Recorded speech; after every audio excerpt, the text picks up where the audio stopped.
informed about Mr. Praveen Patel says he is a firebrand speaker and this is an opportunity. We would like to hear him here. Mr. Kanak Tiwari ji, please come and have your say. I'm not joining. Where am I? देखना चाहिए ना. Can you see me, please? I can't see anyone.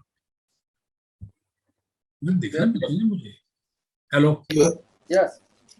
Can you hear me? Can you see me? Yes. Yes, Okay. we can hear you. Okay. I would like to say something. Mr. Kanak Tiwari, you got the 15 minutes to have your say. Thank you very much. Thank you. दोस्तों, पहले तो आपसे गुजारिश करूंगा कि मुझे हिंदी में ही बोलना है, क्योंकि कई साल कॉलेज में अंग्रेजी का प्रोफेसर रहने के बाद मैंने महसूस किया है कि हिंदी बोलना ठीक होता है. दूसरी बात यह है कि हम उन्हें एड्रेस करें जो अंग्रेजी जुबान के बदले हिंदुस्तानी में संविधान और कानून की ताकत को अपने हथियार की तरह जन अधिकारों के वास्ते इस्तेमाल करते हैं. उन आलिम फाजिल वकीलों को, जजों को, कॉलेज के बड़े कॉर्पोरेट दलालों को कानून या संविधान पढ़ाने की हमें ज़रूरत नहीं है. मैं इसलिए कह दूं आपसे कि मैं 50 साल वकालत कर चुका हूं. सितंबर 2021 जब आएगा तो मेरे रजिस्ट्रेशन के पूरे 50 साल हो जाएंगे. और बहुत पापड़ बेले हैं दुनिया में, बहुत असफल आदमी रहा हूं, बहुत तरह के काम किए हैं. मैं कुछ बातें खुलकर कहना चाहता हूं. मैं अमूमन सुप्रीम कोर्ट के बारे में, हाई कोर्ट के बारे में उस परिधि तक जाकर, पेरिफेरी तक जाकर अपनी बात कहता हूं जहां से मुझे कंटेम्प्ट का नोटिस नहीं आ सके, लेकिन मैं अपनी बात कह सकूं. और ये मेरे लिए बहुत ज़रूरी है कि मैं जनता की आवाज़ को उठाऊं. और सबसे पहले तो आपको बता दूं कि एक छोटी सी किताब मैंने लिखी है, संविधान और हम भारत के लोग. ये मेरी चौथी किताब है कॉन्स्टिट्यूशन पर. इसमें वो सारे सवाल मैंने उठाए हैं. करीब 550 पेज की किताब है, जो आपका पूरा इतना सेशन चलेगा कई विषयों का, वो सारे के सारे सवाल उसके अंदर उठे हुए हैं. एक शब्द है non compliance of court orders. Hindustan के संविधान से दोस्तों, क्योंकि आप सब पढ़े लिखे लोग हैं, मुझे सबसे पहले परेशानी तो यह हिंदी भाषा को लेकर है. हम जिस मरी हुई भाषा में हिंदुस्तान के संविधान का अनुवाद कर चुके, और संविधान का अनुवाद करने वाली जो कॉन्स्टिट्यूएंट असेंबली की कमेटी थी, उप समिति थी, सब कमेटी, उसके चेयरमैन मेरे ही शहर के थे, घनश्याम सिंह गुप्ता, जहां से मैं बात कर रहा हूं. अब मैं आपसे सवाल करता हूं, इतने लोगों को मैं सुन रहा हूं और आगे भी सुन सकता हूं, नॉन कंप्लायंस का हिंदी में क्या अर्थ होता है? नॉन कंप्लायंस का अर्थ, मैंने फादर कामिल बुल्के के शब्दकोश को मैं पढ़ता हूं, तो उसमें नॉन कंप्लायंस का हिंदी अनुवाद या विधि की डिक्शनरी में आता है अपालन. अब ये अपालन शब्द इतना मरा हुआ शब्द है, किसी को समझ नहीं आता. लेकिन अगर आप हिंदुस्तानी में जाएं, हुक्म उदूली, अदालती आदेश की, अदालती हुक्म की हुक्म उदूली, तो सबको समझ में आता है. मैं उस बारे में बात करता हूँ. हुक्म उदूली करता कौन है? हमारे यहाँ 3 विंग है, आप जानते हैं, एग्जीक्यूटिव, लेजिस्लेचर और जुडिशरी. कार्यपालिका जुडिशरी के आदेशों का उल्लंघन करती है. यहां मैं छोटे अधिकारी की बात नहीं करूंगा, जो पैदल सेना की तरह पुलिस में हो या सेना के अंदर हो या सरकार के दफ्तर में हो या और कहीं पर हो, सामने खड़े हो जाते हैं और सबसे पहले उनको मारा जाता है. इस देश में जुडिशरी का असली अर्थ है सुप्रीम कोर्ट या हाई कोर्ट. और हुक्मदोली या नॉन कंप्लायंस ऑफ ऑर्डर्स का असली दोषी, मुलजिम कोई है, तो भारत की केंद्र सरकार है और प्रदेशों की सरकार है. तो सरकार के माने एग्जीक्यूटिव, एग्जीक्यूटिव के माने मंत्रिपरिषद. इस देश के जितने मंत्री हैं, प्रधानमंत्री तक, वे जानबूझकर अदालतों के आदेश की अवहेलना करते हैं. ये इस देश में एक रिवाज बन गया है. मैं कभी कभी फेसबुक में लिखता रहता था. एक बार मैंने किस्सा लिखा कि हमारे पड़ोस में एक बूढ़े सज्जन हैं, वो अपने जवान बेटे को डांट रहे हैं, और वो जवान बेटा शराब पीता है, धांधलगर्दी करता है, घर में सबको परेशान करता है. तो मैंने पूछा कि अंकल, आप इनको डांटते क्यों हैं? बोले, साहब इसका स्वभाव जिस तरह का है आप देखिए. तो मैंने कहा, इसको घर से निकालो. बोले, मैं घर से कैसे निकालूं? कमाऊ पूत तो यही है, खिलाता पिलाता मुझको यही है. मैंने कहा, इसका नाम क्या है? बोले, इसका नाम है मिनिस्टर. मैंने कहा, सर आपका नाम क्या है? बोले, मेरा नाम है कोर्ट. तो मैंने कहा, आपका छोटा बेटा भी तो है, उससे कहिए कि आपकी हिफाजत करे. बोले, छोटा बेटा जो है वो बड़े भाई जो है उसकी वजह से नौकरी पे है. मैंने कहा, आपके छोटे बेटे का क्या नाम है? बोले, सरकारी सॉलिसिटर. तो इतने में तो कहानी है पूरी की पूरी. इस देश में सुप्रीम कोर्ट ने कितने आदेश दिए। हम मरे हुए समय में इतिहास को जिंदा करने की कोशिश आप जैसे लोग कर रहे हैं। हम सबसे कलंकित समय में रह रहे हैं, हम कलयुग के भी सबसे खराब समय में रह रहे हैं। कोर्ट कहता है ये काम करिए, कि आप बताइए कि लोगों को कोविड का 19 का इंजेक्शन कब लगेगा, कितना लगेगा, कितने दिन में लगेगा। वो कहता है कि आप पीएम केयर्स फंड का हिसाब दीजिए। मैं जस्टिस धर्मेंद्र चंद्रचूड़ आपकी पीठ ठोकना चाहता हूं कि कम से कम आपने हिसाब मांगा तो देश के लोगों को फ्री वैक्सीन मिलने का एक आदेश का रास्ता खुला। हमारी सरकार को सुप्रीम कोर्ट कहता है कि जो कोविड के कारण बहुत से लोगों को पेरोल पे छोड़ो, कई दूसरे मुलजिमों को जमानत दे दो जो अंडर ट्रायल प्रिजनर अपना सेंटेंस का टाइम भी सर्व कर चुके हैं, सरकार उनको नहीं छोड़ रही है। सुप्रीम कोर्ट ने कहा केंद्रीय सूचना आयोग में नियुक्तियां करो, आपने सीआईसी का कानून बदल दिया। मैं छत्तीसगढ़ से आता हूं, जो देश का सबसे बड़ा आदिवासी इलाका है, सबसे ज्यादा आदिवासी हमारे बस्तर में रहते हैं।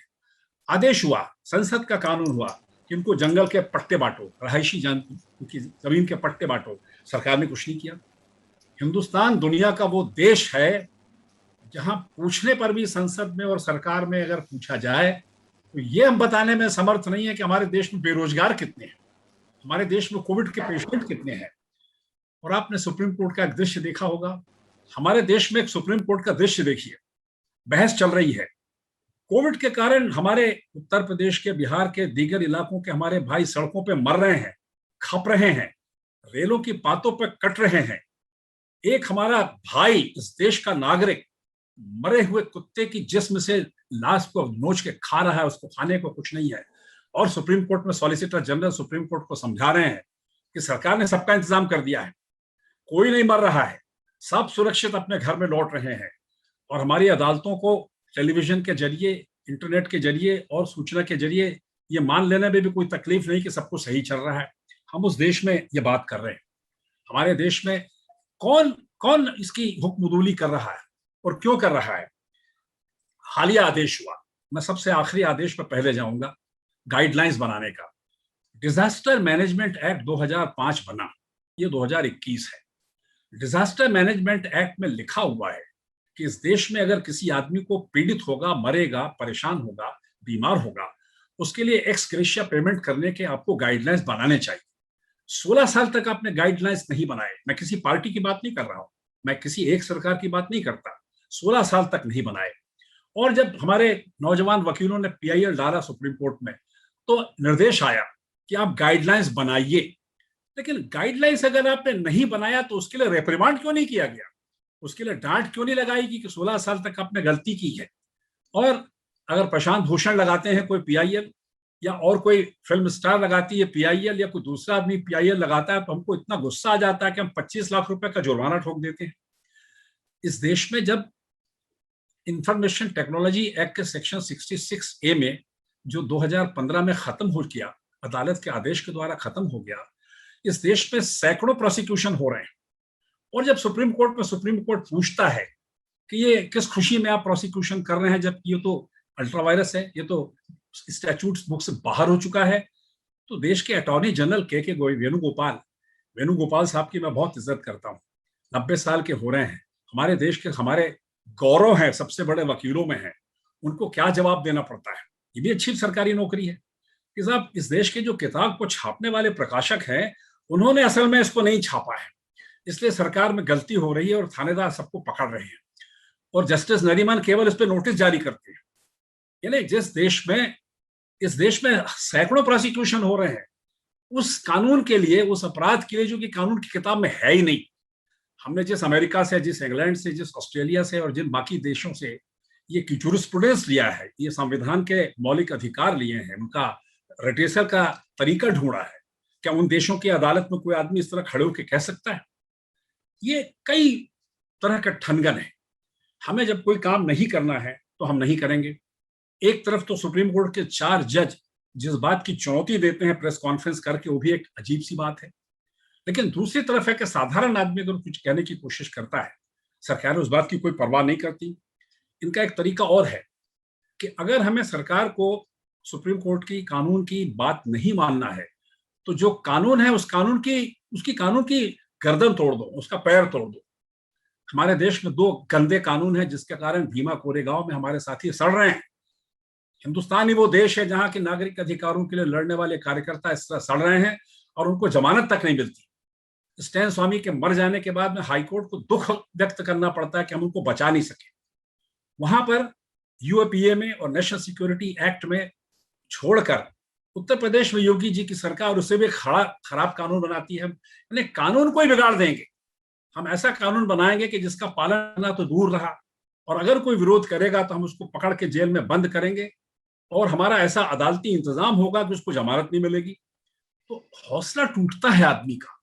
हमारे आपके जैसे लोग देश के नागरिकों के वास्ते अगर संघर्ष करना चाहते हैं, हम गरीब आदमी को मान लो न्याय दिलाना चाहते हैं, तो अगर ये इस तरह की एक मिलीजुली कुश्ती होगी सारे देश में, इस तरह का माहौल अगर पूरे हिंदुस्तान में बनेगा तो कैसे होगा। नागरिक आजादी सबसे बड़ा सवाल है। हमारी संविधान सभा में जब बहस हो रही थी, मैंने संविधान सभा के पूरे डिबेट पढ़े हैं। हमारे यहाँ जब बहस हो रही थी, सबसे महत्वपूर्ण हमारा अधिकार है बोलने का अधिकार, अभिव्यक्ति का अधिकार, संगठन बनाने का हमारा अधिकार, अपनी बात को कहने का अधिकार। हम जब वो कर रहे थे, हमें गिरफ्तार करते हैं। एक तो पुलिसिया गिरफ्तारी होती है, दूसरे निरोध करते हैं, प्रिवेंटिव डिटेंशन कानून लगाते हैं। अरनेश कुमार के केस में जस्टिस प्रसाद ने सुप्रीम कोर्ट में आदेश किया और गाइडलाइंस, कुछ पैरामीटर्स बनाए कि आप किसी आदमी को यकबयक अरेस्ट नहीं करेंगे, सूचना देनी पड़ेगी, कारण बताना पड़ेगा, उसके परिवार को बताना पड़ेगा, देखना पड़ेगा अरेस्ट करना जरूरी है कि नहीं है। और उसकी copy director general of police को भेजी गई, हर राज्य में रजिस्ट्रार जनरल को भेजी गई, चीफ सेक्रेटरी को भेजी गई। और जब मैं खुद लोगों की पैरवी करने खड़ा होता था, तो हमारे जो रजिस्ट्रार जनरल हाई कोर्ट के हैं, उनके पास वो सूचना आई थी, वो रद्दी के बस्ते में कहीं पड़ी थी। डायरेक्टर जनरल उसको पढ़ते नहीं। इस देश में तो ये तक है, क्योंकि अभी मैं पिछला बहस सुन रहा था, सिद्धार्थ लूथरा साहब को सुन रहा था, बाकी मित्रों को सुन रहा था। मैं भी ट्रायल कोर्ट से आया हूं ऊपर, मैं भी पटवारी से लेकर कलेक्टर बनने के रास्ते पर हूं। मैं वो आसमान से नहीं टपका हूं। मैंने भी देखा सब ट्रायल्स के अंदर, मैं सरकारी पदों पर भी रहा हूं, कैबिनेट लेवल का रैंक भी मेरे पास रहा है। मैं सब तरफ पापड़ बेल कर आपके बीच में आया हूं। वहां होता यह है कि अदना सा आदमी जाता है थानेदार के पास, तहसीलदार के पास, बड़े अफसरों के पास, वो कहते हैं जाओ हमारे खिलाफ अदालत से आदेश ले आओ, हिम्मत है तो हम तो यही करेंगे। और वो जानता है कि वो आदेश नहीं ला सकता। तो जब इस तरह के सरकारी अधिकारियों के अंदर ढिठाई है, इस तरह उनके अंदर धींगा मस्ती है कि वो कह सकते हैं जाओ हमारे खिलाफ आदेश लेकर के आओ और देखें क्या करते हो। अदालतें आदेश नहीं देती, वो देती भी है तो ऐसा आदेश देती जिसका कि पालन नहीं हो सकता। उसका कारण है, हमने ब्रिटिश जूरिस्प्रूडेंस से कुछ अच्छी बातें सीखी, लेकिन उनका अनुपालन नहीं सीखा। अभी वो मेलाफाइड की बात सिद्धार्थ कह रहे थे। हमारे देश में गुड फेथ या बोनाफाइड, ये 2 ब्रिटिश प्रिजम्पशंस या प्रिंसिपल्स या डॉक्ट्रिन्स के सिद्धांत हमारे यहाँ घुसेड़े गए कि अगर हम कोई फैसला करेंगे, अगर हम कोई न्याय करेंगे, अब किसी फाइल का डिस्पोजल करेंगे, जस्टिस करेंगे, तो ये माना जाएगा कि हमने गुड फेथ में किया है, ये माना जाएगा हमने बोनाफाइडी किया है। जबकि ऐसा नहीं है, हम मेलाफाइडे में ही काम करते हैं, हम बोनाफाइडे में काम नहीं करते। हमारे छत्तीसगढ़ हाईकोर्ट में सुधा भारद्वाज, जो भीमा कोरेगांव में बंद है, हमारी छोटी बहन, वो मेरी जूनियर वकील रही है, मेरे ऑफिस में रही है। सुधा ने एक बार कुछ बरस पहले आरटीआई में एप्लीकेशन लगाया कि हाईकोर्ट ने कितने सरकारी अफसरों को कंटेम्प्ट के नोटिस दिए हैं। पता लगा 250 केस में नोटिस दिए हैं। फिर सुधा ने पूछा कि इसमें से सजा किसको दी, पता लगा 95% को नहीं दी। तो अगर आप 95% लोगों को यूं ही छोड़ देते हैं खुश होकर के, उनका जवाब पा करके, तो ये शगल क्यों करते हैं। कंटेम्प्ट का जितना दुरुपयोग इस देश में हो रहा है, उस पर तो मैंने बहुत विस्तार से कई बार बात कही है। तो ये इस तरह का शगल करते हैं। एक अभी पीआईएल लगवाई है।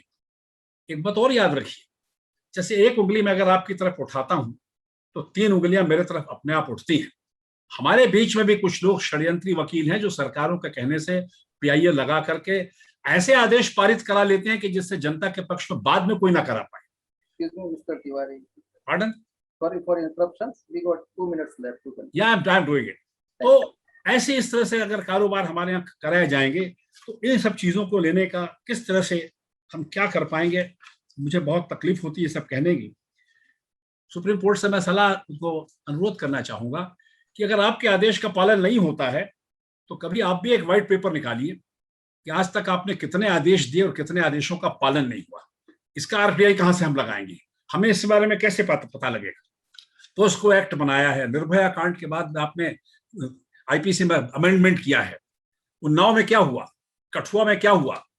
इस देश में जो सरकार चाहती है वो होता है, जो सरकार नहीं चाहती वो नहीं होता। इसलिए ये एक बहुत अच्छा डिबेट है।